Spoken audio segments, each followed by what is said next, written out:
A man narrates that he can see the blood-stained filth occurred by this man. They say he slaughtered 50 villagers in a rural town.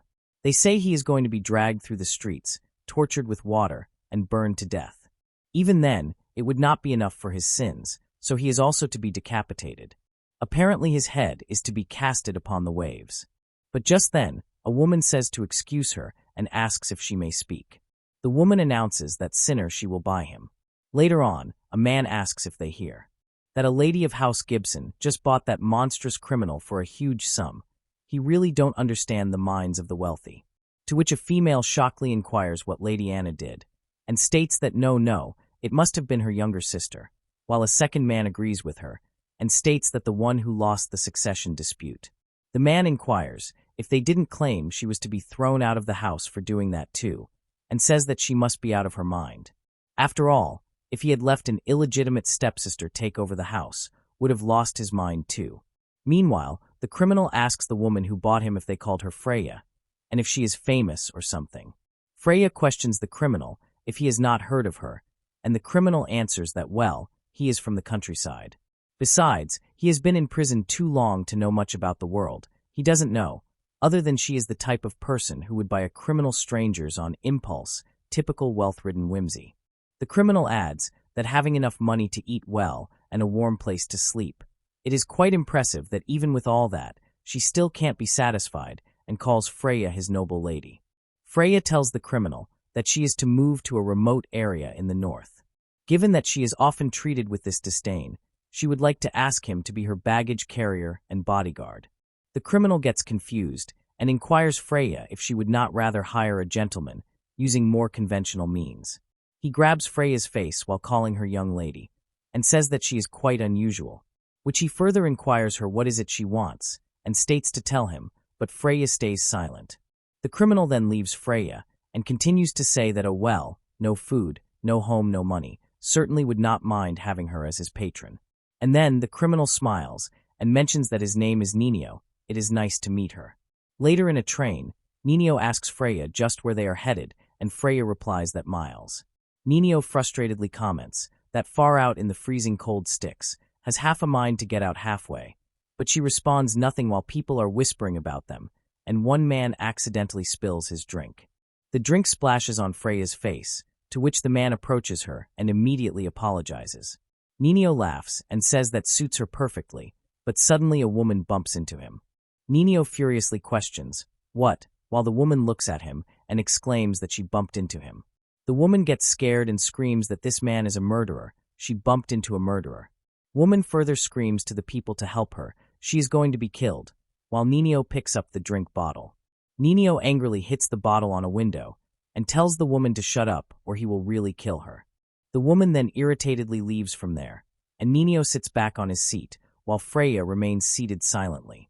Later on, Freya is in a room and realizes that her wallet is missing. While Freya is sleeping, Nino suddenly enters her room, to which she wakes up. And Nino, while showing a wallet, says that he borrowed it for a moment. Freya covers her mouth and thinks he consumed that alcohol, perfume, and cigarettes. Nino says to Freya, if he wasn't hanging out with someone so well-dressed and famous as her, nobody would even take notice of him. Unlike her, it seems like he has a future. After that, Freya asks him if he has really killed people before, to which Nino looks at her.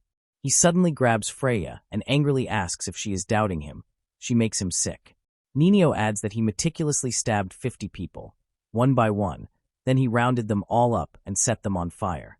Hearing which, Freya cuddles on the bed in fear, and Nino informs her that next time she makes him talk about this, he will kill her too, and as he leaves the room, he states that expressionless face of hers is disgusting. The next day at a train station, a train arrives at a platform, to which people are chattering to each other. Freya comments that there is still some time before the train departs, so she will buy some lunch, and requests Nino to please watch over her luggage. Just then, a lady yells that a purse snatcher, somebody help, and a man runs off with her purse. Nino instantly dashes and kicks the man.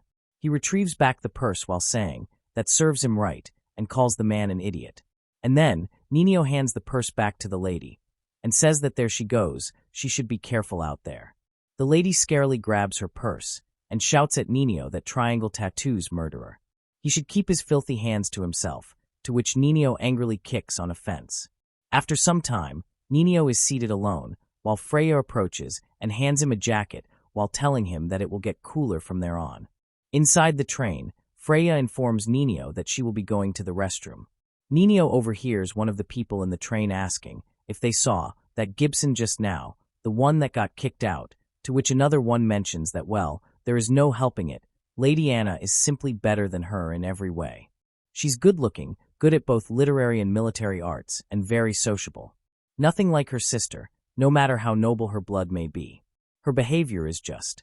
The person adds that after all, she ruined 2 business opportunities. It was with a big conglomerate with a lot of influence. So finances now are in rough shape. That is absolute worst. It's really pitiful seeing someone living in such a miserable state. As Freya steps out of the restroom, a man suddenly punches her. The man screams that it is all her fault. He lost his job because of her while Freya runs away from him. Then after reaching back, Freya looks at Nino and notices his gloves while he asks her what happened to her unsightly mug, but she answers that it's nothing. After some time, Freya and Nino arrive at their destination, and Freya comments that it is amazing, there is nothing there. Nino questions Freya why she had by someone like him, to which she inquires him if he thinks there is any other reason. Then to get back at the people who kicked her out. She states that she wonders if she did a good job at tarnishing the family name, hearing which he laughs and comments that everything she does is just a futile struggle, to which she agrees with him. She thought if she lets a wicked person lose, the world will become even more chaotic, but it turned out to be quite a disappointment. If only someone could remove the rules and ethics of the world and kill her or kill for her, then she would be saved. Absolutely nothing has changed, but he is sincere. Her heart can no longer be truly moved. But when she sees him getting angry or hurt, it makes her feel better. She may have nothing left, but he was a good purchase in the end. Freya walks away and says that they are walking from there on. While walking, Nino suddenly stumbles and collapses to the ground, after which Freya gets shocked as she realizes while holding him that he has a fever. She drags Nino and takes him in a hut, but as Freya removes her hands, she notices something on them. He tells Freya that a lot of pus he started traveling right after being dragged through the city. His wounds are getting worse. Nino adds that it's so cold while Freya thinks that he is shivering so much and his lips are turning blue. What should she do? She can't carry him all the way to the house by herself. Nino says that he is cold and he is sleepy. His body feels off, to which Freya asks him to wait and says to let her get the coat. Freya wordly mentions that this is all her fault. Bringing him all the way to a place like this. What should she do? She is so sorry, as Freya begins to remove Nino's clothes. He questions her how far she is planning to undress, and if she is going to hold him and warm him up, to which Freya replies that she can't move, so he will have to be on top. She has never done this before, so she doesn't know how. She is sorry, but before she finishes her sentence, Nino kisses her. Nino laughingly calls Freya an idiot and comments that she is going to catch a cold. She has given up on herself, but she won't give up on him. He announces that she is the only one who has been kind to him. He will be okay. He is used to the cold. The snow in his village was even more intense. He explains that she sees he was a troublemaker, so he goofed off in a nearby town all winter. And when he returned home, everyone was close to dying from a disease. The snow was so heavy that they couldn't even call a doctor. They also had no money, and so everyone continued to rot while still alive. There was only one thing a troublemaker like him could have done, and then Nino informs Freya that he is fine. She should not worry. Even someone like him was fortunate enough to be bought by her whim. He was alive yesterday, and he is alive today. He will be fine tomorrow too, and she will manage somehow as well. He feels relieved, and continues to say that she is so warm, while Freya cryingly closes her eyes. The next day, Freya is in bed, and suddenly wakes up and jumps out of the bed, as she shouts out Nino's name. Freya looks for Nino everywhere in the hut, and inquires where he is. Nino then asks what is it, and mentions that his body was soaking wet so he took a shower. He says that fever has not gone down, but he feels a lot better, to which Freya immediately hugs him. Nino exclaims that he is an injured man, and Freya states that she thought he was gone. Nino comments that he is not going anywhere, and yawns while telling Freya that let's go back to bed. He is exhausted, to which she agrees. Later on, Freya is reading a newspaper with the title, House Gibson Miss Anna's Successful Turnaround, Hopeful for a Strong Economy. Suddenly, something hits Freya, to which she shouts to not throw snow into the room, but gets shocked as she realizes that it's a flower. Standing outside the window, Nino announces that it seems like spring is there. Freya picks up the flower and informs him that she baked some scones. She will go brew some tea now, to which he exclaims that sounds great. Freya narrates that now that they share a room, she has started to notice how Nenio has trouble sleeping. As Nenio coughs, Freya thinks that such a pained voice it is. Even now, he has always been fighting alone. In the morning, Nenio is eating breakfast while asking Freya if she does not think it is better if they slept separately, and says that he is noisy. Freya answers that she doesn't have anything to do now, so it's fine. If she wants to sleep, she can do it whenever she wants. And she wants him close to her, but if he dislikes that, she can keep her distance. Hearing which, Nino asks her if she knows that when she says something she doesn't mean, it shows on her face, to which Freya looks down in disappointment. Afterwards, Nino thinks that he can't eat meat, while Freya supposes that she is confident about this dish as men like meat. Even though she thinks she overdid a bit, she guesses this is what people call love-struck. She really hopes that he likes the meat. Nino stares at the plate, and Freya questions him if he is not going to eat. Nino responds that no, he will eat, and takes a bite of the meat. He mentions that it's good, hearing which Freya comments thank goodness. But suddenly, he begins to cough repeatedly, and throws up the meat, to which Freya inquires him if he is okay. She asks if it was still raw, and if it was too salty, to which he sadly tells her that he can't eat meat, as it makes him nauseous. Freya shockingly thinks that she was feeling so full of herself, and tells Nino that it's okay, he can just eat something else. Freya then narrates that his wounds go deeper than she thought. The sight of flames sometimes makes him lightheaded. He gently caressed her stomach, and remembers of Nino saying that he meticulously stabbed 50 people one by one. Freya holds her stomach, and Nino asks her if she got a stomach ache. Freya refuses, and Nino announces that's good then. He was wondering why she was holding her stomach like that. Suddenly, she kisses Nino, which startles him, as he questions Freya what has gotten into her. While she thinks that these flashbacks of his, it's frustrating that she can't do anything about it, and continues to kiss him. Nino remembers of the villagers telling him that it hurts, it's so painful, he should please just end them. They can't stand it anymore, as he had set them on fire after killing everyone. He states that the snow was cold, he thought he would die if he stayed like that, with nothing. Engulfed in silence, he was all alone in a place like that. He killed his emotions and killed his hometown. Later on, Freya says that it would have been better if he told the truth. She thinks they would have considered the extenuating circumstances for his case. Nino tells Freya that he would feel bad for them. They would get dug up and examined. They already suffered enough. He did not want them desecrated too. And to be honest, he wanted to join them, but that would just be irresponsible. It's not that easy. He had to be thoroughly punished first. He wishes he got infected too.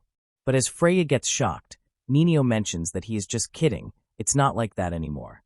Won't do him any good. She should just forget it. After some time, Freya shows Nino a comfy pillow, aromatic candles, herbal tea, and a classical music set. Nino questions what is all this, and Freya answers that he said he wanted to sleep well. He smiles and asks if she bought all this for him, but Freya inquires him why he is laughing. He pretends to be fine, but he is actually not. She is worried about him. She may be unreliable. But she wants to aid him whenever possible, and asks if she may. She wants to cherish him, but she doesn't know how. She is so confused. To which he questions Freya, then what is with the scary face, and mentions that there he thought he was getting a bit better lately. She gets jolted and angrily inquires on scary face, while Nino says even now, he still thinks he is in a dream. That in reality, he is still in that dreadful house, and this peaceful scenery is his mind playing tricks on him. But even if he says that, when she is beside him he can feel her warmth, her breath, her movements, and it reminds him that this is real, that this reality he is waking up to isn't so bad. Nino adds that he gets that she is worried because of his current state, but he has actually gotten a lot better. He then pats Freya's head and thanks her from the bottom of his heart. He was prepared to suffer for the rest of his life, but he thinks he will eventually get over it. Of course, it will take time. So it would be nice if she does not come to hate him, to which Freya says that she won't. In the evening, Freya is looking out of a window and thinks that it's warm. She guesses they won't be using the stove anymore. As she starts to yawn, she realizes that it feels nice. She is getting sleepy. Seeing Nino sleeping, She snuggles into bed with him and wonders if she woke him up. He then suddenly grabs Freya's head and calls out her name, to which Freya thinks that she hopes that the day comes soon when he is no longer afraid of the flames. Elsewhere, a man on the phone says, doesn't think that he is cut out to work in an organization. They are overestimating him. He appreciates their kind words. He shall contact them again. The man then asks a butler if he has contacted the Gibson house, and the butler replies that yes, but they are not being quite clear, hearing which the man angrily crushes a paper and says that he needs to think of a way. He questions himself that well then how he should set this up. Afterwards, Nino is shocked to see Freya's clothes and says that short sleeves. She says that it's warm today, so she changed the outfit, but as he praises her hair is as well. She hurriedly covers her eyes in embarrassment and says that she is happy to be complimented, but he said it so calmly that she has mixed feelings about it. Freya questions if he doesn't feel hot, to which Nino states that yes, but adds that they might be in the sticks. It's not completely deserted, so rumors spreading would be a hassle. He shows Freya his hand and further states if it weren't for this, he would be able to work. She inquires if he wants to work, to which he replies that he can't just keep leeching off of her. Plus, he is bored. He adds that he wonders if cutting off his arm would help him get a job, but Freya nervously asks him to please stop with the jokes, and thinks that this man might really do it. Nino pulls out a letter from his pocket, and mentions that anyways, a letter came from Halbert. He lives close by, so why the hassle of sending a letter? But as Nino looks at Freya, he questions her what is with her face. Freya requests Nino to please don't get mad, to which he gets confused and looks in the letter. He gets angry and shouts that her fiancé. He inquires Freya if she is stupid, and exclaims that how long does she think it's been since they moved there? She should have at least paid him a visit, and she had a fiancé. How come he didn't know? Nino thinks that he is starting to get why she is not cut out for business. This is why she is facing financial difficulties. She explains that it was a political marriage, and she thought it was called off. Considering she was driven out of the house, it would be impertinent of her to show up. She continues to say that she already has him anyway. Nino says that he guesses he has got to come with her, even though he doesn't know if they will let him. Also, he thinks she already knows this, but they can't get married, to which Freya says that it doesn't have to be legally recognized. He says that is fine, they should go then. Later at a palace, Nino and Freya are seated, and he thinks that they let him in almost too easily. But still, he guessed she is really from a prestigious family, to think she threw this away, and chose him instead, while a man suddenly mentions that welcome to his house. The man informs Freya that it has been a while, and Freya addresses him as Mr. Halbert. Freya states that she would like to apologize for not paying a visit until now, and for showing up so abruptly. The purpose of her visit today is to discuss, but before she finishes her sentence, Halbert tells her to stop. Halbert comments that it has been a while since they last saw each other. Why don't they relax and have some tea while they catch up? He has prepared special sweets for her. Freya thinks that he took control of the conversation, while Halbert asks Nino on his name and tells him to please enjoy himself, but he should take off his gloves. It is basic etiquette. Nino takes off his gloves and Freya looks at him. Halbert then announces that it was snowing when he arrived in Miles, so gloves were warranted. However, it's now early summer, so he won't be needing them anymore. Freya then apologizes to Halbert for not paying him a visit sooner, but he interrupts her and mentions that Nino, it's such an odd name. Halbert continues to say that just like his name, the color of his eyes is also unusual. He has heard of some lineage with similar eye color to his in the mountains, a bit farther northeast, so he can't help but being intrigued. They said it was deep in the mountains, where the air is thin, supposedly, even for locals. It's easy to get lost, so they would need a proper guide to get there. And apparently last winter, someone at the foot of the mountain witnessed billowing black smoke rising. They said they smelled something strange from the downwind. The smell of charred flesh. There's a theory that the people were starving and ate each other, leaving nothing behind. Even the soldiers were surprised. Halbert adds that, well, it is pointless to postulate if the culprit keeps silent, and questions Nino if it is right. Halbert then asks Freya just what sweets she has brought for him. Freya stammers and states that she left the house, so right now she possesses neither status nor authority. She doesn't have anything he would want. Halbert says that status and authority is such a pointless topic. How about they talk about carrying a sense of pride, and inquires Freya if she doesn't have any of that, to which Freya replies that a sense of pride. Right now, That's not something she can carry, so she left it at home. She is not worthy to be with someone of his standing, and she is already with someone else now. The reason she is there today is to offer her apology. Halbert asks if she came there just to shame him, and if it doesn't feel pathetic, to use him as consolement after disgracing her family name, and tells her to have some shame. Just then, Nino hurriedly jumps on the table and kicks Halbert at his chest while Fry yells at him to stop it. But Nino screams that he is insulting her so much, she should be mad. Halbert smiles and exclaims that he had expected no less, especially from someone who is used to taking another's life, to which Freya shuts and tells him to stop. Freya tells Halbert to stop it. She apologizes for what happened, and he can mock her all he likes, but she won't forgive him if he insults Nino. He surprisingly thinks that she retaliated, while Halbert states that it is his first time seeing her angry, and questions Nino if he thinks she has a future with him. Halbert comments that he, who has to constantly hide from people's gaze, who can't even land a proper job, let alone live a normal life, how long does he think the support from her family will last, and mentions that what awaits him is either starvation or freezing to death, so he is a better choice for her. And then, Halbert grabs Nino by his collar and angrily tells him to not take advantage of her. Think of her life. If he wants to die, then die by himself. Nino announces, if there's nothing that can be done about it, then she can just go off and marry someone else. She's cute, so she should be able to find someone. But if she doesn't want that, then she can stays with him. He informs Halbert that they will stay together till the end, and there is not going to be any room for him. Halbert laughs and yells that okay, that was hilarious.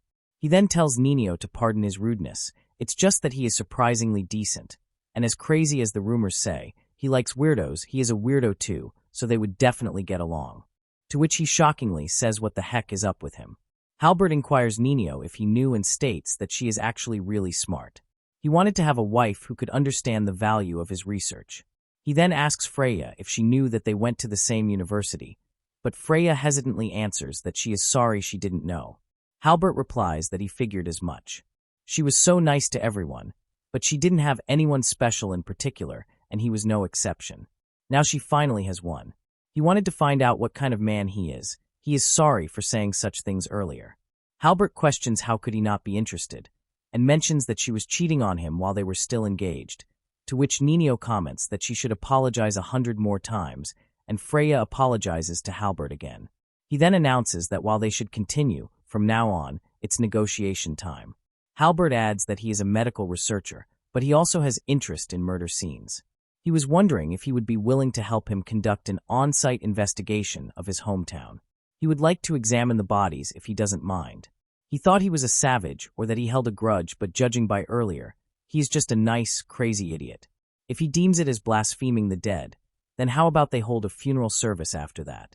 They will build a memorial and maybe plant some flowers too? He will be taking samples from the bodies. However, now remember, this is a negotiation. What he is saying is, he wants to hire him as his research assistant.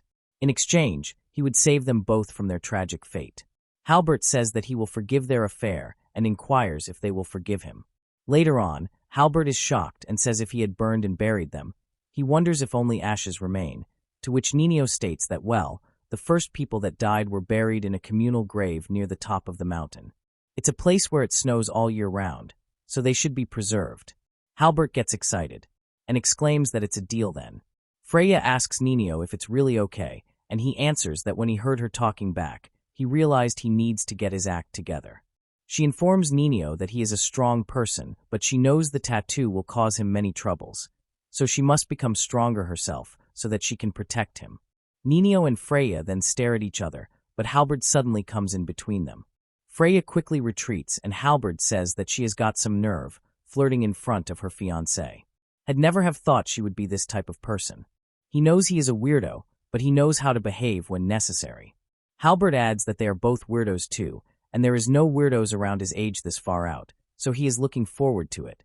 They should get along, to which Freya questions why he is being so kind to them, to which he laughs and inquires if she is asking him that. Later on in a forest, Freya remembers of Nino saying that they will stay together till the end, and there are not going to be any room for Halbert. And she thinks that he will stay with her until the end. Even on a muggy day like this, people still yearn for the warmth of others. Nenio approaches Freya and asks her what is up with her spacing out like that, to which she replies that she bought him and he has no choice but to follow her.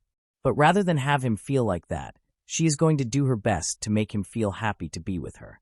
Nenio happily smiles to hear this, and comments that he is looking forward to it, to which Freya agrees and grabs his hand. Afterwards, Nenio state that by the time autumn gets underway, it will be snowing, and they won't be able to enter the village anymore. There is not much time left, to which Halbert replies that he knows. Halbert announces that he is currently looking into past cases and asks Nenio if he didn't ask him to procure the necessary materials, to which Nenio answers that still, it's amazing, without having to step 1 foot into a shop. One call, and it all appears at his doorstep. Halbert questions him. Just how much of a country bumpkin is he to not even know about his father? They are well-known wealthy merchant family, even for people who barely know about business. They have lands, buildings, and services. Honestly, he doesn't even need to work. He could do exactly as his father, investing excess money wherever and increasing his wealth passively. But people don't feel attached to things they start out with. He believed that making ends meet would suffice, and that's where medical research funding comes into play. He announces that researchers always lack funds. That is why he thought it would be a good idea to invest. But suddenly something catches his attention. Halbert realizes that he is good and understands that Nenio has worked at some point in the past. But even though he shouldn't even be there in the first place, and tells Nenio that is enough for today, he has to come back tomorrow and clean up the documents he looked through. Nenio then begins to leave and thinks that this atmosphere, it's been a while. It's to be expected, there's no chance they would treat him nicely, the one who snatched their master's lover away, and comments that Halbert, he is a weird fellow. Suddenly, Halbert hits Nenio with a book on his head and exclaims to wait a second. Nenio irritatedly wonders if throwing books at people is a good way to diagnose a patient, while Halbert orders him to go pick some flowers in the garden. He asserts that they will be cut and replaced regardless, so he ought to select some for her. In the garden, Nenio realizes that it's huge and thinks that, well, she would be happy. He guesses he will pick some. Meanwhile, Freya is in the house and thinks that the breeze up there is so nice. Because they are just staying temporarily, she thought they would be given an eerie place, but it's actually quite nice. She then suddenly sees that Nenio is back, and he is talking to a girl. Freya gets disappointed and wonders if she just feels jealous. Then she talks to herself, that he was only talking to her, but he was smiling. As Nenio enters in, she slips on the stairs and falls to the ground, to which he inquires her if she is okay, and calls her an idiot. Freya rises and rubs Nenio's tattoo, which makes him confused while Freya thinks that she is the only one who knows about this. She is the only one who can touch him after all. He asks Freya what is it, and if it hurt or if someone from her house said something to her. She then nervously replies that she doesn't want him to have fun with women other than her. Nenio confusingly states that no, she was just asking for directions, he was not having fun, to which Freya says that she knows, but she doesn't know why she is feeling like this. He smiles and says that she really can't chill. Freya states that she can't and kisses Nenio, but soon gets startled as the phone rings. Freya instantly picks up the phone and exclaims that yes, to whom is she speaking, while Nenio thinks that she looked so surprised. On the phone, the voice greets hello to Freya, and mentions that it is Halbert, so it's about time. They go to pick up samples in Nenio's hometown. He asks her if she will be coming and further says that after all, there is still a chance of infection. Despite their countermeasures, the road and weather will be harsh, and he is sure Nenio won't force her to come along, but the offer is open. He is sure he will respect her wishes, just talk it out with him, and so, there is the main problem. And then Freya puts down the phone and informs Nenio that it's about his hometown. He asks her what she wants to do, and that she should talk it out with him. Nenio responds about that, and remembers the conversation he had with the girl earlier on. In the flashback, the girl inquires Nenio where he got these flowers from. He answers that he got them from the doctor's house up ahead, to which the girl further inquires him if he meant Mr. Halbert's house, and if they are for his wife, hearing which he agrees.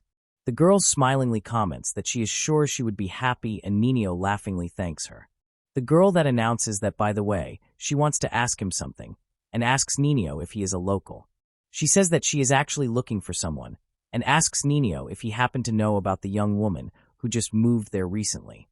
She heard that the youngest daughter from the Gibson house is there, the one driven out because of a family conflict.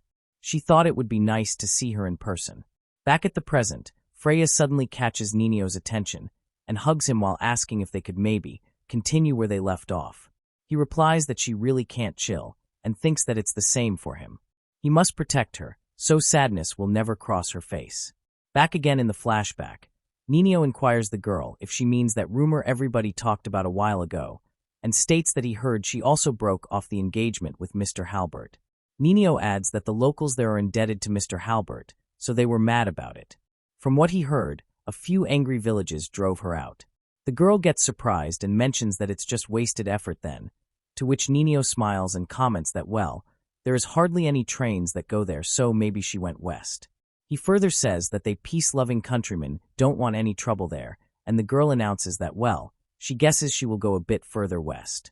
She then takes a flower from Nino while thanking him and smilingly says that she wishes him happiness with his wife. Meanwhile at Halbert's house, the girl tells Halbert that with the engagement broken off, she, Curie, apologizes as a messenger of the Gibson family, even though in her current state, even if he were Mary Lady Freya, she would only serve as deadweight for him. But Halbert angrily shouts that no, this isn't anything like what he was informed.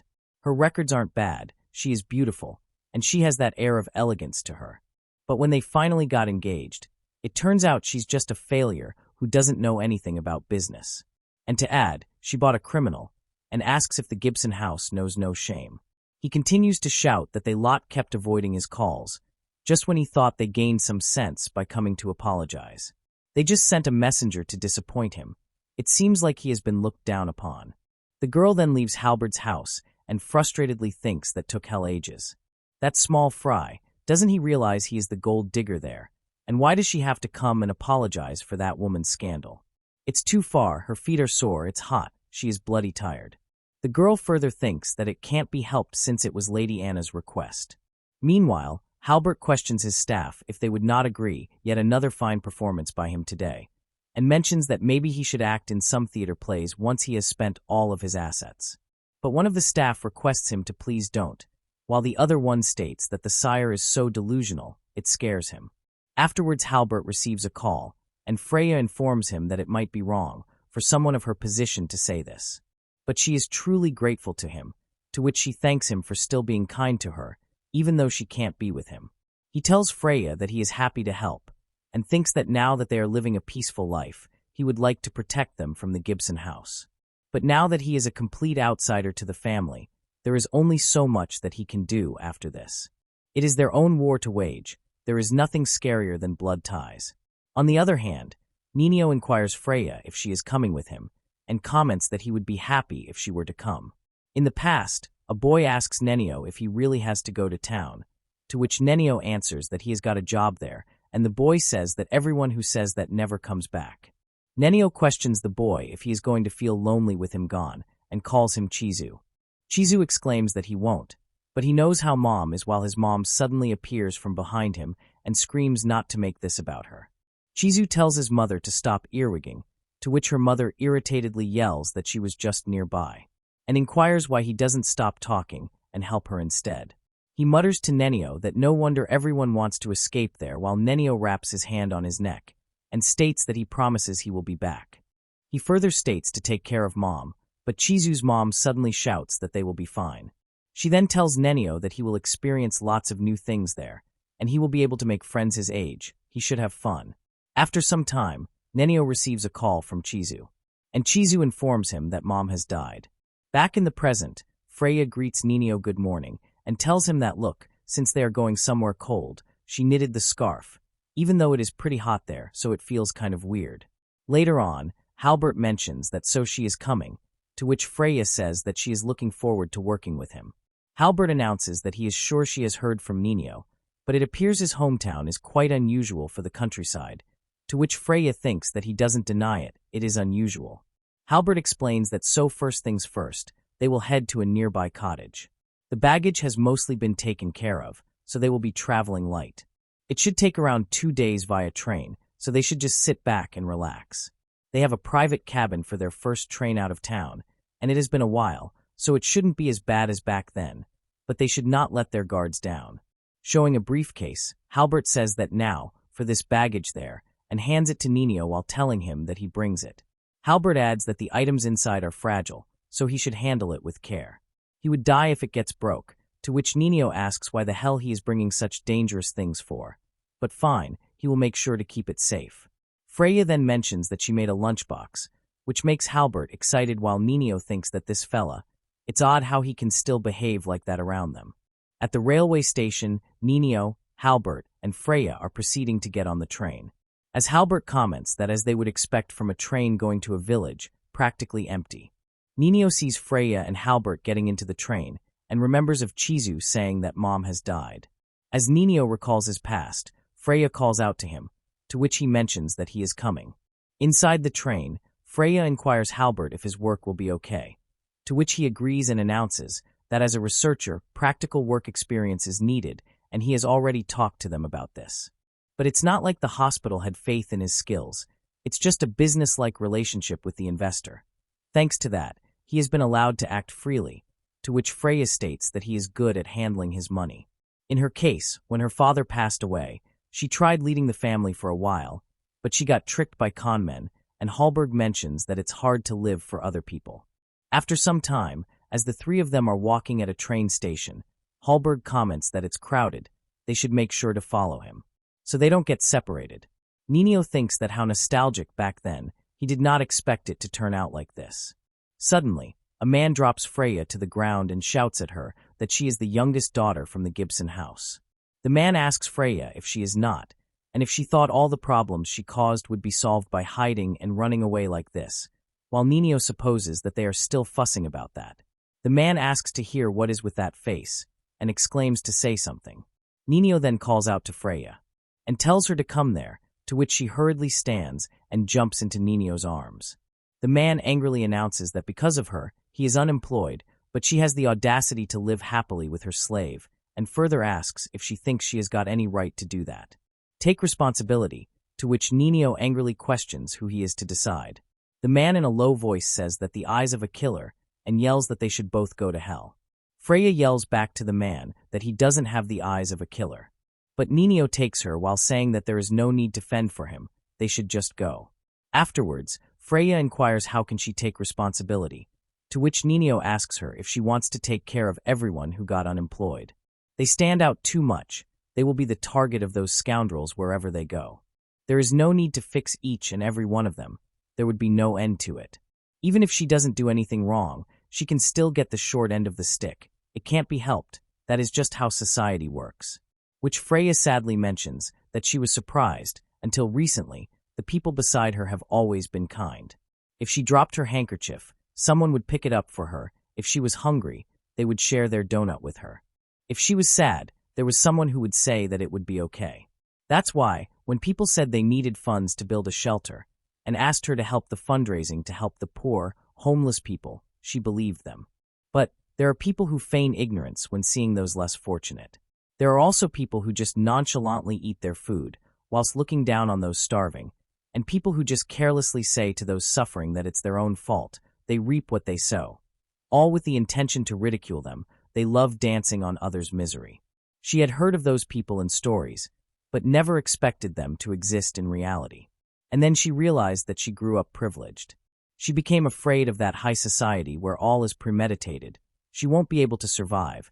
She thought she became afraid of those around her. She had no idea who might attack her. They always see the smallest vulnerability and relentlessly poke it. Even if she tried to reason with them, it would still be overwhelmed and erased by malice. She has always been afraid. Then she thanks Nino for helping her, and says that she likes the way he properly listens to what she says. Nino tells Freya, that is just common sense, it's nothing worth mentioning, that is just lame. But Freya states that it's not lame. Outside the train station, Nino and Freya meet Halbert, while he irritatedly exclaims that just when he said not to get separated, so they apologized and get into a train. Inside the train, Freya says to Nino that about the talk earlier, and he questions her if she is still going on about that. Freya comments that thanks to him, she has not come to despise this world. He and she are completely different, but she really loves him. It reassures her to think that. There's something so desperate for herself, yet something that she can truly love. Nino mentions that he is a murderer, but Freya says that he is just too kind. Freya says that there is a letter from her home, but she can't bring herself to read it. she is scared. She wonders if she would be able to face her responsibility if she were to read it. Ninio looks at Freya silently and remembers of her with food, flowers, and the scarf. A pale face that wears a porcelain mask to which she who doesn't have any business sense, who can't discern others' malice, who can't adapt to how society works. If she just lay low and keeps hiding away, the world will eventually forget to wait for the right time. It's not a bad thing to do. There is no need to go that far to face it. Ninio then informs Freya if it's something she chooses, he will go along with it, even if it leads to a dead end. In a flashback, a woman is holding on a phone and tells Ninio that he has got a call, but Ninio exclaims that his hands are full right now. He will call back later, while one of his friends states, it seems like he often gets calls from home. Ninio replies that they are just regular checkup calls, while one of his friends inquires if he is not going back home. Ninio answers that it's far, and the traveling expense is no joke. Even if that was not the case, it is already snowing there, so he can't, he will wait till spring. Back in the present, Ninio again remembers of Chizu saying that mom has died, and thinks of responsibility. Later on, Chizu says that he wouldn't touch them if he was him. The infection spreads through skin contact. Everyone got infected because they took care of each other, so, no matter how bad things get, he shouldn't start nursing them, he shouldn't suffer with them. Ninio apologizes for not showing up sooner, but Chizu states that nothing would have changed even if he did. Back in the present, Freya sees Ninio sleeping and thinks that he looks like he is in pain, while Halbert is in his cabin and someone knocks at the door, to which he tells the person to come in. Freya opens the door and Halbert gets surprised, to which Freya asks Halbert if he is currently working and mentions if he is free she would like to have a talk with him. But when Freya notices all the books around Halbert, she comments that maybe he is busy. But he smilingly announces that his apologies, he will clean it up right now, and requests Freya to please take a seat. Halbert then questions Freya, where is Ninio, to which she answers that he is sleeping. He has been sleeping a lot back at home too, but rather than sleepy, it's like he can't stay awake. Although when he is awake, he seems fine. Halbert replies that people may seem normal on the outside, but no one can tell what is going on the inside. At first, when he heard that he had killed 50 people, he wondered what kind of cold-blooded fiend he would be, but when he met him in person, he turned out to be the opposite. It's not odd for it to have a lingering effect that affects his physical health when they arrive at the cottage. He guesses he will ask him about it while they discuss the proceeding plan, to which Freya thanks him. Halbert inquires Freya that, by the way, if she can even climb through the snowy mountain roads, to which she replies that she has brought hiking boots, so she will try her best. Besides, Ninio doesn't really talk about himself, so she decided to find out her own way. With her own eyes, she doesn't want to miss her chance to get to know him. Because he has treated her so well, she wants to return the favor as much as she can. Freya then apologizes to Halbert and says that it was inconsiderate of her to make him listen to her story, but Halbert replies it's fine. The house they are living in is pretty shabby, so he was worried that might have been the cause. He is glad that both of them are living a peaceful life, and besides, it's good to have a lot of allies. Freya smiles and mentions that he is too kind. Halbert turns while coughing, and comments that, by the way, a bodeful girl came as a messenger from the Gibson house, to which Freya surprisingly asks for a bodeful girl. Halbert then informs Freya that her name was Curie, she was being discreet, but he thinks she was searching for her, even though there was no harm in the end. There must have been a hidden purpose for them to go so far to search for her, so coming along might have been a good decision on her part. Freya recalls of Curie inquiring her on lending money, and saying that sure, why not, after all, there are lots of people suffering out there. People who overlook those in need are the worst in her opinion. Freya announces that may be true, and thinks if she can't bring herself to doubt others, she won't be able to survive, but even so, she doesn't like it. Later on, Halbert exclaims that his back hurts. Maybe he should just invest in the train company and have them change the seats. And Freya supposes that investing in something just so he can have seats changed is a good way of using money. Suddenly, a heavy wind blows and Freya says that even there, it's already quite chilly. As Freya notices Ninio zoning out, she questions him if he is okay, and tries to grab his hand, but Ninio flinches away his hand and says he is fine. But Freya looks uncertain. Halbert states, the train heading there did not have a sleeper cabin, so he must not have slept very well. He asked for the cottage to be cleaned up beforehand, so they should rest up first. At the cottage, Freya and Halbert go to the cabin, seeing which she amazingly says that this room is nice. Halbert informs that even though it might be too cheap for her, but Freya comments that not at all. She quite likes the cottage they have been in miles. It seems she is fond of this sort of dwelling. Halbert then looks at Nino and says he bet it's because he is with her, while Nino pants in tiredness. Halbert announces that for now, they should check the luggage, and tells Nino to come to his room. And then, Nino walks away, while Halbert wonders if this is not a bit worse than he thought. Remembering a first meeting with Nino, Halbert thinks that after all, their first meeting was like that, and further wonders if one would not think he would be a lovely guy. While Halbert is in his thoughts, Freya calls out to him, which he tells her to not worry, she should just wait in her room. After that, Halbert hands Nino a glass and says that for now, he should drink this. This is a drug that will calm him down, it will take effect quickly and make him feel better for now. Nino takes the glass, while Halbert opens a map and inquires him if he can draw the route, but if he is not feeling well, he will just go by himself, so he should stay there with Freya. Nino explains that he doesn't know why, but images of his past keep flashing in his mind like street lamps through a carriage window. It makes him sick. Even though it's only a dream, when he wakes up, he does not know what kind of sickness this is, but he wants him and Freya to stay there. If he wants samples, he will just go and get them himself. But Halbert tells Nino don't talk gibberish. He should take a look at himself. He thinks he would let him go alone. Based on what he has heard, it's an infection spread through physical contact.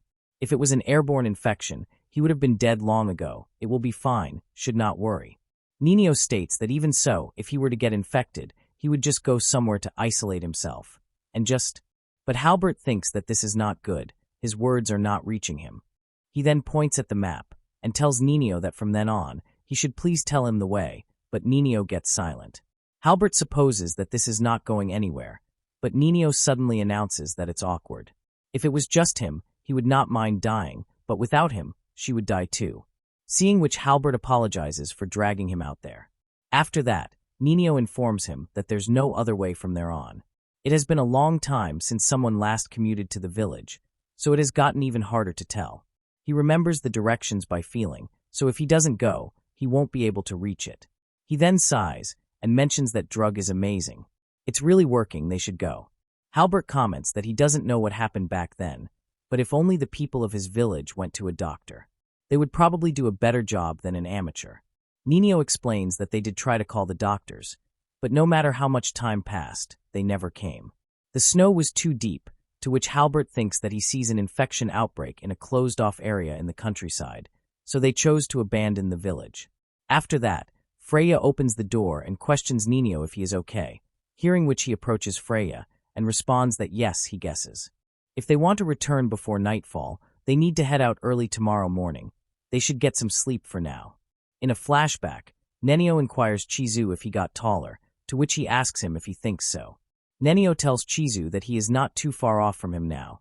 That's a scary thought, to which Chizu giggles and mentions that maybe next time he comes back, he will be bigger than him. Just him wait, he will be looking down on him. He pushes Chizu's head down and exclaims to shut up and get smaller, which Chizu complains that it hurts, while his mom states that his body might be getting more mature, but he is still a kid on the inside. Chizu questions his mom, what is all that for, and if she is going somewhere, to which she answers that she heard Granny got some sort of hand infection. Nino comments to not tell him. She got bit by some weird bug again. Then the next morning, as the three of them are walking, Freya is panting in exhaustion. Halbert apologizes to Freya and asks her if she could help him carry this case. Halbert says that he feels bad asking this from a lady, but he can't really count on Nino right now, so he has got no choice, to which Freya states that no, of course. He questions Freya if she didn't sleep well, and Freya answers that kind of, but she is the type who will get by without much sleep, to which Halbert comments that honestly, he wants to call the whole thing off. Halbert then inquires Nino if he has taken his medicine and if he is good to go, to which Nino responds that he will go. He thought that was the end of it, but if there is more that can be done, he will finish the job. Halbert informs Nino that they will go as far as they can. He will leave the navigation to him. That said, he will tie some string to the trees, that way even if he is done for, they can still return. Showing a gun, he says that he has even got a rifle for handling wild animals. If he loses it, it will at least hold him off for a while, to which Freya thinks that she can't tell whether he is joking or being serious. While walking, Freya further thinks that her breath is white, the snow is all piled up, she is moving, so her body doesn't feel cold, but her fingers do. Mino is incredible. In that condition, he is still walking so steadily. She guesses he is used to mountain trails. Even after all their conversations, even after having felt his touch, he still can't fully let her into his heart. It's not that he is rejecting her. Rather, he is still hurting from wounds that have not closed up. He is always rushing in to help her when she is suffering. And yet, she can't do anything, but suddenly Freya slips and drags on the mountain trail, seeing which Halbert wordly asks if she is okay, and Freya replies that she is fine, she only tripped a little. Halbert tells Nino to slow down a bit, but Nino does not stop, to which Halbert realizes he is not listening at all. Running away with a string, Halbert yells to Freya that he is going to tie up the string, so she should just take her time coming over, and Freya thanks him. The great outdoors isn't really his thing either. While Freya thinks that her foot hurts, she has never climbed a mountain trail like this before. She can't keep up at all. Maybe she shouldn't have come in the first place. But then Freya imagines of Nino, and decides that at the very least, she will stay by his side. What he told her, she knows it was not a lie, that their reality is the one where she is there right now. She has to stay by his side, where she can support him. He has always been matching her pace. Meanwhile, Nino is walking alone, and remembers his past. He thinks that he has all these happy memories and wonders why they are being blotted out by the way things ended. Being smeared over, it is like they were destined to end up in that way. He recalls Chizu saying that everyone got infected because they took care of each other, so no matter how bad things get, he shouldn't start nursing, he shouldn't suffer with them, to which Nino frustratingly thinks that he can't do anything. He looks at an infected person asking him for help and narrates that he is done for. There, out in the sticks, the community is quite close-knit. When someone is sick, everyone comes to take care of them. Nino adds that their compassion ended up killing them. Back in the present, Freya is falling on the ground and imagines of Nino asking what the heck happened, if she is okay.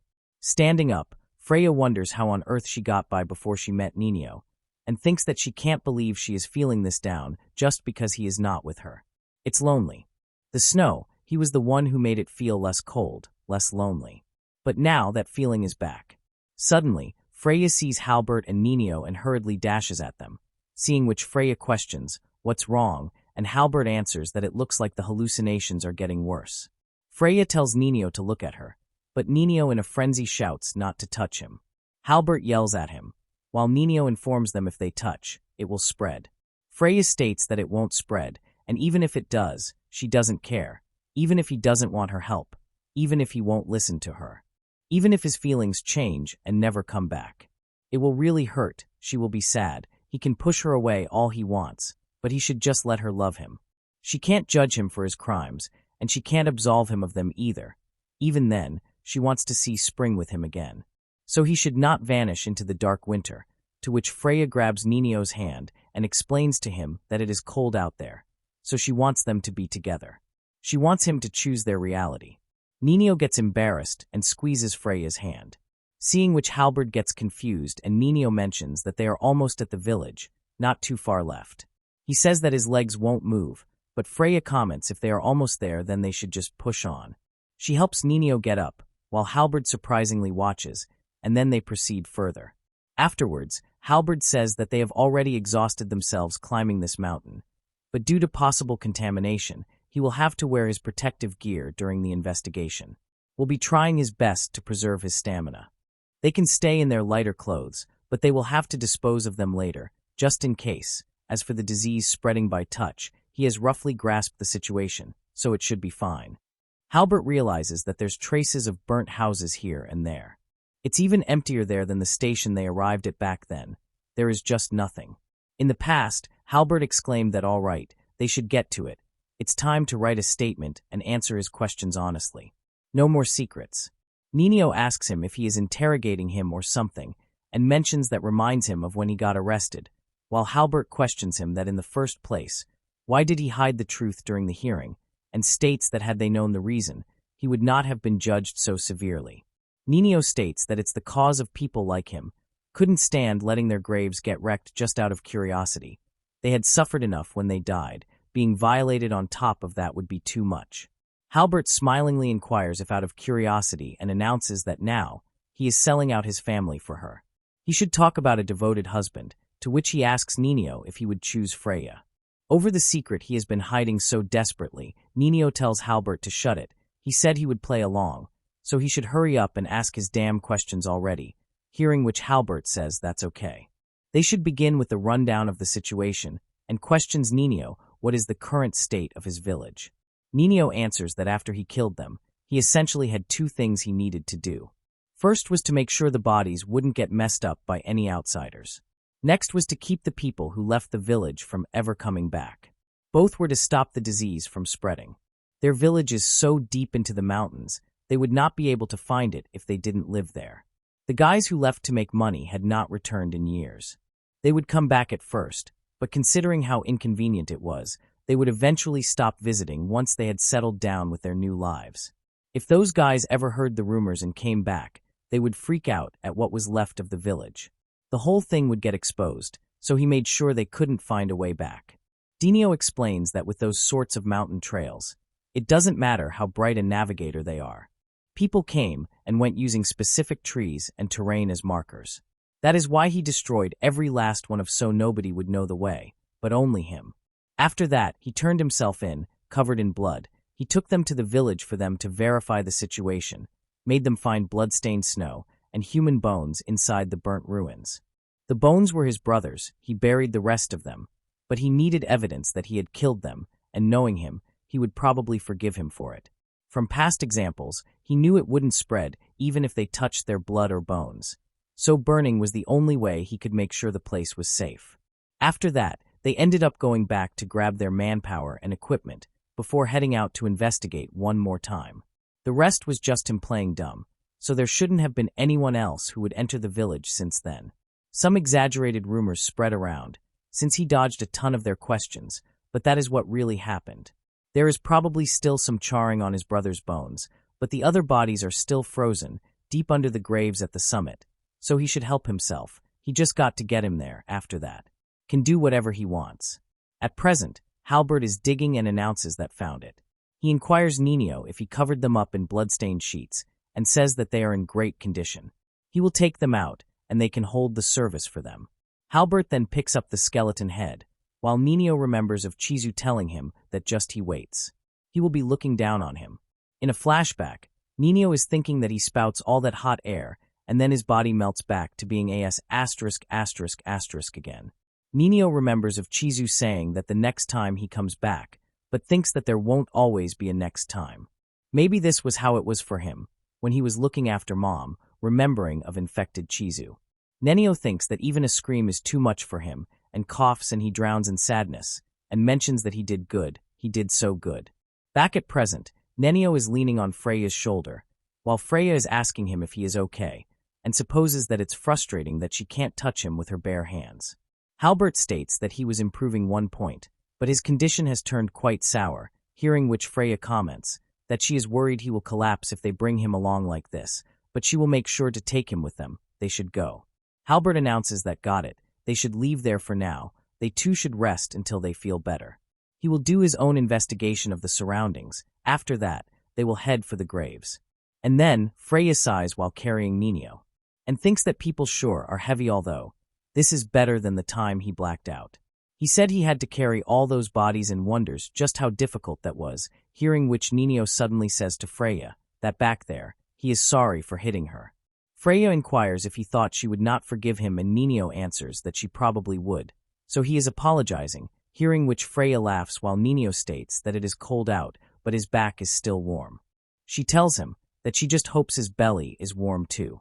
Just then, Halbert approaches Nino and Freya, and mentions that this snow is brutal. He gave up on digging around here and there. He asks if Nino can move, and says that the sooner they get going, the sooner they go home, hearing which Freya questions Nino if he can walk, and he confirms. On the way back, Halbert suddenly points and says that over there is a slope, it's not that far. In a flashback, 2 women are standing outside, and one of them exclaims that Nino has come back. The woman informs Nino that as he can see, it has gotten everyone, and the other woman announces that there is not much hope for them. But it looks like it won't spread if he doesn't touch them. If he has got nothing to do, he should head on back. Chizu says to Ninio that he will send him back after he chops them some wood, and they are so happy that they got to see him one last time. Back in the present, the three of them reaches the slope, seeing which Freya gets amazed. She states that this is the graveyard, while Halbert inquires Nenio where he should dig and mentions that it's cold out, so they should get this over with. Back in the flashback again, Nenio asks Chizu how was Mom, and he responds that the whole thing was pretty traumatic for her, but everyone pitched in to help, so at least they made it work somehow. It's nice having the village this tiny. Everyone is like a big family, sure, they never shut up, and there is nothing to do around there, and there is a lot to hate about the place, but it was nice. Shizu questions, why did this have to happen, and says that they can't do anything, they can't go anywhere. He guesses some things just can't be helped. He wishes someone would come save them. What a joke. He then cries, and comments that he couldn't even thank Mom. Ninio narrates that he is used to the snow, this scenery is nothing new still. Who knew it could make him feel so hollow? Any sound, any warmth, it all seemed so far away, only death was close by, and wonders why he was the only one who didn't die. Back in the present, Halbert says that this is, and tells Freya that she shouldn't see this. Halbert adds that they definitely haven't had a case like this before. He sees this is Ninio's mother. He should pardon him, he will be taking a little. Ninio lows down in sadness while Halbert collects the sample. He announces that all right, sample retrieved. He guesses that his mission accomplished. He will take a little from his brother's bones as well. After that, they too can rest easy. And then, he informs Ninio that good work for him too. He is sure he has fulfilled his duty with this. He will take care of the rest from there. Ninio states that it's over, he can finally go home, they should just hurry up and get out of there. If he stays there any longer, he won't be able to go back, so they should hurry, but Halbert asks him to wait a minute. Halbert says to him that before they leave, they still have to finish what they came for. Ninio wonders what they came there for while Halbert tells Freya to give the case, hearing which Freya announces that they wanted to do something for them. So they prepared this and opens the briefcase. Ninio shockingly says that those are, and Freya smilingly mentions that they are dried flowers, but she thinks they will look good in the snow. She explains that he knows their place. It gets quite windy upstairs after hearing Mr. Halbert's suggestion. She dried the flowers he picked for them. They couldn't bring any live flowers because of the snow, so instead they brought these offerings, although these little guys are really fragile. They are starting to flake off now, and questions Ninio if he thinks his mom and brother will still accept them, while Ninio narrates that a bittersweet epilogue to end the nightmare. All around them was snow, even in the sky, the ground covered in white, as far as the eye could see. Even the tip of his nose began to burn from the freezing winds. Looking at Halbert and Freya, Ninio inquires so why. It was the only thing that did not become a memory. Even after that day it went on, and remembers of Chizu saying that they can't do anything. They can't go anywhere. Guesses some things just can't be helped. He wishes someone would come save them. What a joke. It's because of everything that happened that he is there now, the guilt of being the only one who lived. He is sure it will always be there, as pangs in the back of his mind. Even so, now that he is with these people, he wants to stay there for a little longer. There won't always be a next time, so he will do whatever he can now. Ninio adds that their sounds, their warmth, they were all so close by, and death was far away. And thanks Halbert and Freya for giving them a piece of them. Halbert thinks that it looks like the rifle he brought along won't be getting any use, and picks up the briefcase, while Ninio says that he will take that. He thinks that he is looking better now, asking for an on-site investigation, partly just an excuse to get him on his side. It seems to have paid off better than he expected. Later on, Halbert yells that he is so tired, his feet ache, he wants to sleep. He states that he apologizes, but since he touched them directly and asks Freya if she would mind if he uses the shower first, to which she replies that of course, she will start the fire. Freya kneels on the floor and mentions that was really some heavy snow. It makes the snow back in miles seem like nothing. Now that they are back, it's starting to warm up. As Ninio stares at Freya, she questions him what's wrong and if he is still feeling sick, but he touches her hand and says that her hand, it's pretty damn cold. He begins to rub Freya's hand, while Freya thinks that he is warm and inquires him if it was hard on him. He answers that he is happy about the flowers, made him want to take better care of her, hearing which Freya tears up and announces that he is always taking care of her. She can tell from his behavior, his words, everything. Nino smilingly asks if that is so and hugs Freya. He thanks Freya for coming along, to think it ended with someone who will hold him so gently just how. Suddenly Halbert appears, and says that flirting in front of the former fiancé again, to which Nino mentions that he can't even come up with an excuse this time. Halbert sits on a chair, and says that, well, he will tolerate it for today. He did a good job on aiding with the investigation, hearing which Nino lays Freya on the floor. In questions Halbert if he is a considerate fella, to which Halbert answers if he was not. He would be an awful boss to have. Halbert says that also, he has got a better personality than he thinks, while Nenio announces that either way, he is grateful for what he did today. He tells Nenio to save his breath. They get used to gratitude when they are a doctor. He is no different. Nenio then says that so, about the bodies, he wanted to bury them in coffins, but they ended up burying them as they were. Because they didn't have enough wood, they also lacked the manpower, thanks to everyone getting sick. At the time, there were quite a few still alive, so they couldn't give them any decent offerings. So he is sure they will appreciate the flowers. Halbert exclaims that just getting there was extremely hard. There was no way live flowers would have survived. So a memorial was totally out of question, according to him. Not only did he rob some graves out of sheer curiosity, he couldn't even do anything to hold up his end of the deal. Nino irritatedly mentions that someone is being a Marty bum, to which Halbert states that he is breaking it off there. He does not want to feel obligated to reciprocate working as a doctor. Halbert adds that quite often, he has to watch over patients with terminal symptoms, where there is nothing he can do for them. Those are rough, their bodies can't handle medicine anymore, and they can't do anything without assistance. It's still fine when they have the will to live. But even after they have emotionally given up on living, knowing that it's a dead end no matter how they struggle, their bodies just keep on living. Halbert states that even when the person before them is suffering a living hell, begging for them to kill them, they can't do anything for them. Which Nino inquires if it is, because it is part of his job. Halbert responds that it's an ethical issue, unfortunately. That is precisely why, from a personal standpoint, he can't just disregard the decision he has made. He informs Nino that he is the same as he knows. The point is he is not his enemy, and he will at least provide him some aftercare. He is a doctor after all. And then, Nino lays Freya in her bed and stares at her. In a flashback, Nino stabs a sick woman, and she thanks him and apologizes for making him do this. The woman mentions that she bets his mom is proud for having raised such a kind son. Back at the present, Nino thinks that right they did tell him that he forgot. Meanwhile, Freya is sleeping and realizes that it's cold. She wakes up and comments that it's morning. She must have fallen asleep back then.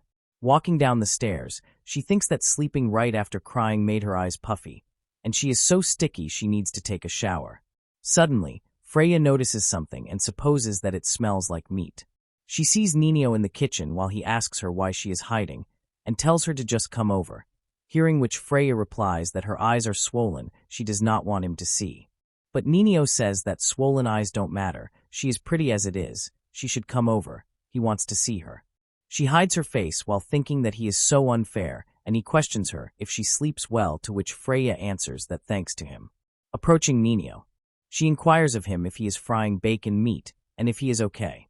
He says that he just got better out of nowhere. He still doesn't feel like eating it, but she and Halbert must be hungry. He doesn't know if he will actually be feeling like meat after seeing those bodies, to which Freya shockingly asks if he can cook. Nino replies that with Dad missing and Mom out of work, his brother and he would make dinner and wait for her to come back, and Freya thinks that he is talking about his family. He says that they always made nothing but meat, but it's not like he can eat any of it right now, to which Freya thinks that's kind of dark.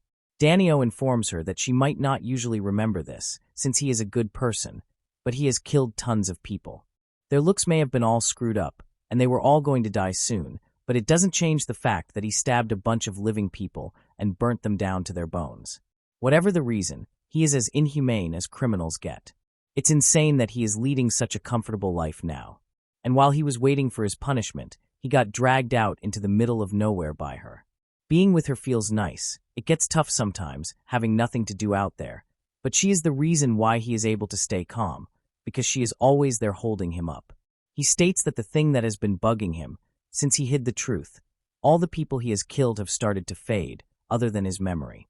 There's no proof that any of them existed. That's why he will always remember that he killed them, and he wants her to remember that too. It's the most important thing he has got. He then tells Freya that she doesn't have to forgive him, and she doesn't have to judge him either, as long as she is with him. She needs to remember that, to which Freya thinks that he just showed her the most vulnerable part of himself. She responds that she won't forget, she will remember it well, since she loves him after all. Freya gets silent for a moment and mentions that sorry if this is imprudent of her, but she is really happy he told her that. Freya looks at Nino and questions him if she can hug him. And then Nino and Freya hug, and Nino comments that he loves her too, but as he states that he is totally crazy for her, Freya blushes and shoves him away. She exclaims that she was going to shower, sorry for hugging him when she is all filthy. He thinks that she is always affectionate, but she can't take the heat herself, she is still cute. In the bathroom, Freya closes the door and sits while thinking that was so cool. It is not fair that came out of nowhere, but he smiled, it's great that he is feeling better. Later on, Halbert comes while yawning and says that morning is what he would like to say, but it's already past noon. He takes a seat and says that his muscles are killing him, while Nino inquires if he got an appetite if it's meat, to which Halbert agrees, and tells him to give him as much as he has got. Nino thinks that damn, he can still eat after seeing that, while Freya states that her whole body is sore too, hearing which Halbert informs Freya that at any rate, they will be there for a while to see if the disease spread to any of them. So she should just relax and recuperate. He asks Freya if she has been working on translations lately, to which she answers with a yes. She brought some work along after hearing that they would have some time, to which Halbert says to let him read it later. Halbert adds that he has got to file his investigative reports too, but he will do it there, since the office is a little cramped, to which Nino shouts it's because he messed up the whole damn place. He then tells Freya that she will get bored of doing work the whole time, and questions her why not join him for a round of chess later, but Freya explains that she is pretty bad at competitive games. Halbert announces if she wins, he will tell her what Nino is like at work. He has had quite a few interesting incidents, to which Freya shockingly accepts the challenge, while Nino thinks that it looks like these two are getting along. Afterwards, Freya is looking at a letter while Nino is asking her if she has anything planned today. He further asks Freya if she is not tired, and how about a date, which she shockingly says a date. She questions Nenia where to which he answers that they can't go anywhere that will attract attention. But since her legs are tougher than he thought, why don't they head down to the creek down south? The weather is nice after all. Later on, Freya exclaims that what a pretty river, the warm weather feels great too. They attract too much attention when they talk with each other. They even have to buy groceries separately, and thinks that since his gloves particularly stand out in the summer, he is often left at home. She says that so she is glad they could go out together, and it is great to see him feeling better. Nino pats on Freya's head and inquires her if she got something she wants to ask. She has been keeping quiet for his sake. There might be stuff he can't answer, but feel free to ask anyways. That's part of why he had them go out today, talking out their beats being stuck at home. In the first place, it's incredible she is still with some guy when she barely knows anything about him and asks where is her sense of danger. Freya grabs Nino's hand and replies that it is called being head over heels for someone. Nino laughs and mentions that he guesses he has been taking advantage of her while Freya hugs him and thinks that she loves him. After that, Freya questions him if he and his brother were close. Nino answered that there were not any kids around because of the village population dropping, so he was like his partner in crime, he was a better kid than him. He wouldn't let him help at all with nursing the people who were sick. That's probably why he got out safely. Freya questions Nino, what about his father? And he tells her that there is no clue, he never saw him, even as a kid. His brother and him thought it would be bad for them to ask their mom about it. They agreed to never ask, so he has seriously got no idea, now that he thinks about it. She was pretty young for a mother, maybe it was good they didn't ask. He and his brother look like their mom, but they have each got bits that don't resemble her. He guesses that is something their dad left behind. Freya comments that she is the opposite, her mother died a long time ago, so she only ever knew her through photos. The two of them look nothing alike. When she asked her father, he said her personality was like hers, and Nino thinks that so she is a genetic airhead. That is pretty hardcore. And then Nino and Freya walks around, but soon Freya gets worried. He asks Freya what's up, to which Freya states that she wanted to ask how many women he has gone out with. Nino nervously questions if that's what is bothering her, and announces that how does he even compare them to her. while Freya panics and thinks that is so many fingers. Freya mentions that, well, she doesn't know anything. It's her first date and inquires what she is supposed to do. She doesn't know how to be interesting. Ninio comments that being able to go out with her and let time slowly go by, seeing the little flowers, feeling the wind rustle through his hair, it is all exciting for him, but asks if she would not find it boring. Hearing which Freya replies that, well, it's fine if he is enjoying it too. Ninio announces that he means they are from totally different backgrounds. He would usually go out to eat, then head to the pub for drinks, and then party with other people they brought along. Sometimes he brought them shopping. Sometimes he got dragged along for shopping, to which Freya realizes that they were full-blown dates. She knew it already, but it's still scary how used to this he is. She wonders what kind of people he has dated, if only she had not turned down all those invitations. Ninio tells Freya that he might not be able to do that sort of stuff with her, but she doesn't have to compare herself to them.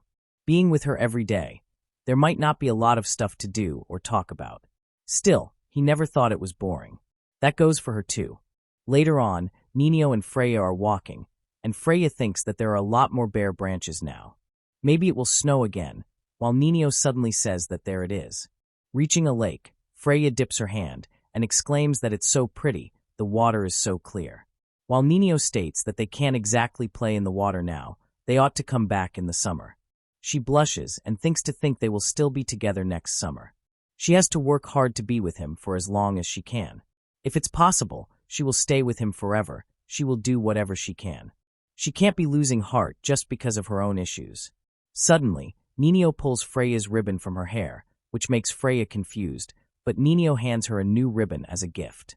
He ties the new ribbon in Freya's head and informs her that looks good, with all the different clothes she has. It was tough finding a color to match.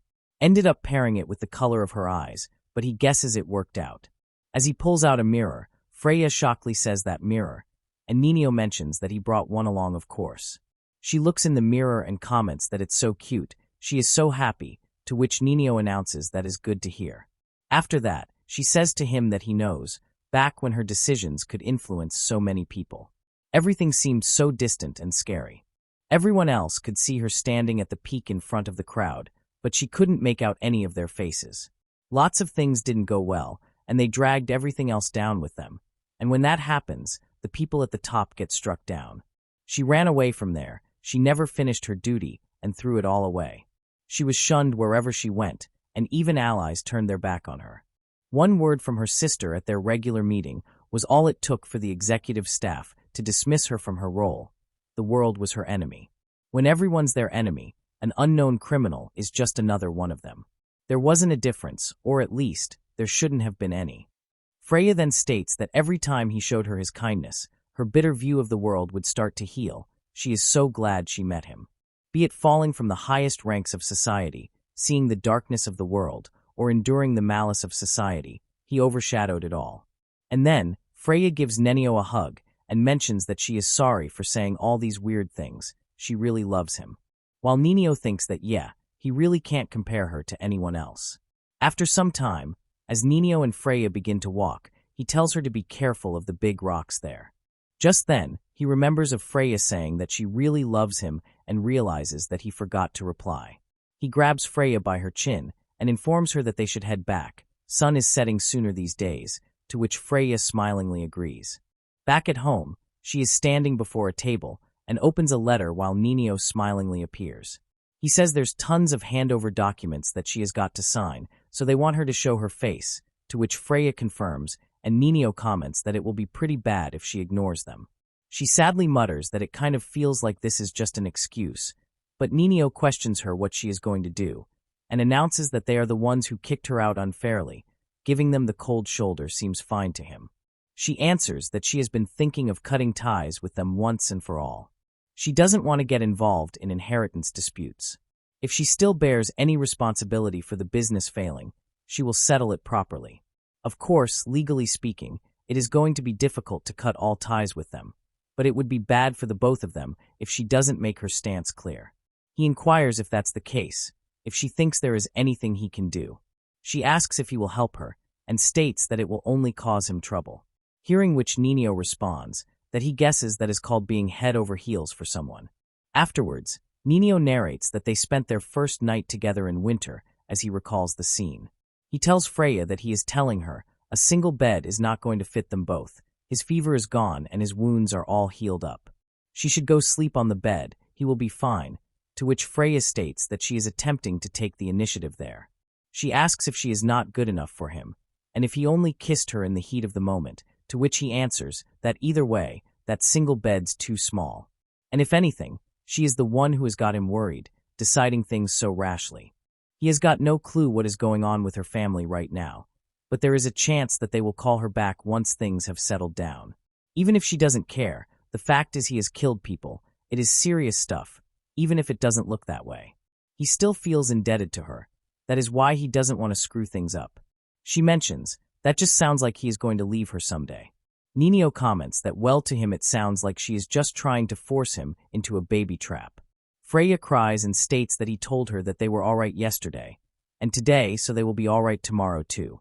But even with him around yesterday and today, he might disappear tomorrow. She doesn't feel all right at all. She is so scared she doesn't even feel like she is living.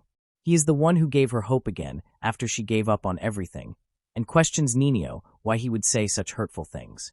She further questions if he wants them to be together by next spring so wrong.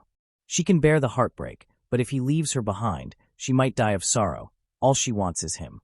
Nino states that some pickup line, he loves her, he is pretty serious about it too, but he can't take responsibility for her life.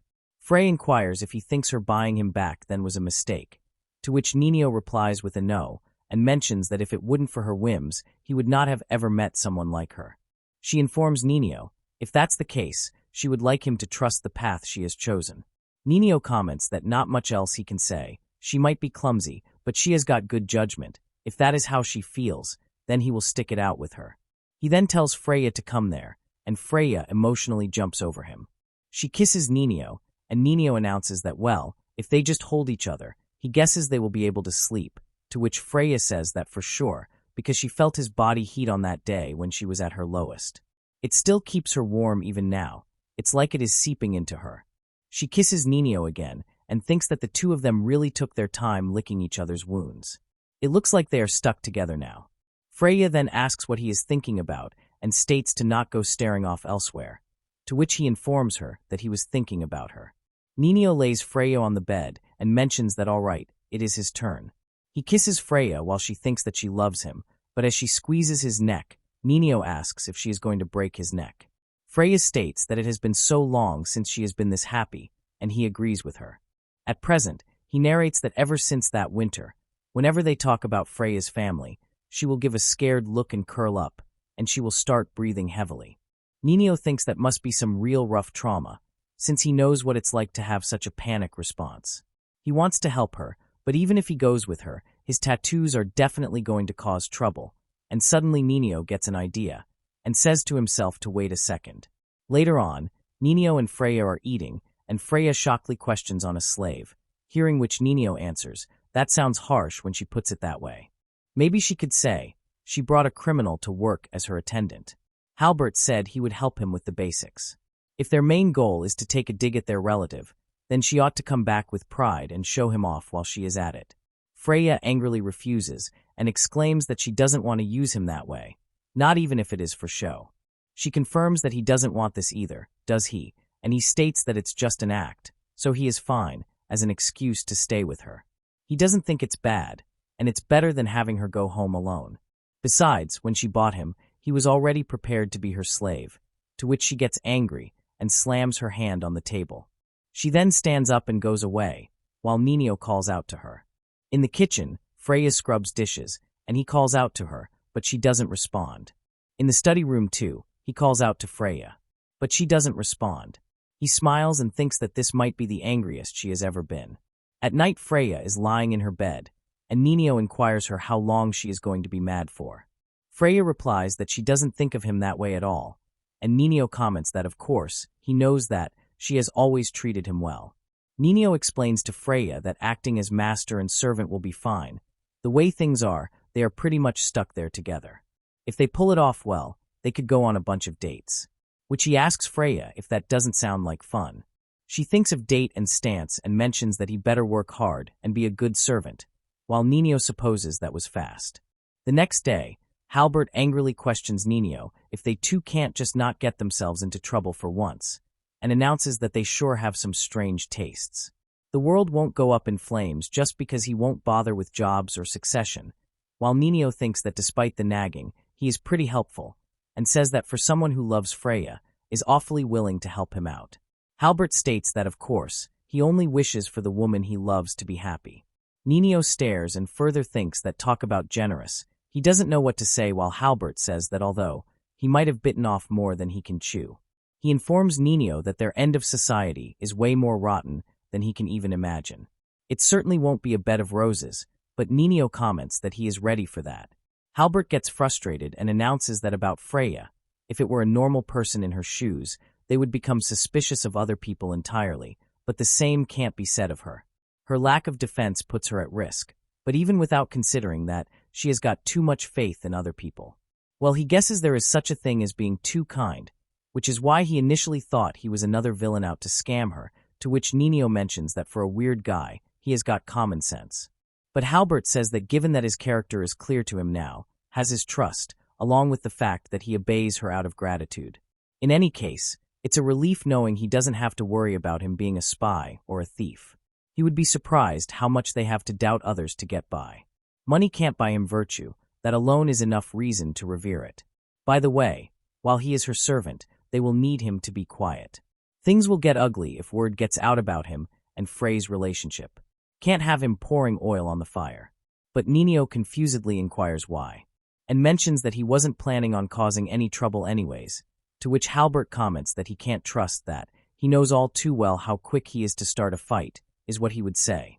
But with Freya talking to him, it will be all over before he even gets the chance. He must avoid any unnecessary verbal communication, to which Nino thinks that he doesn't think he has heard an argument as convincing as that, and announces that he will do what he can.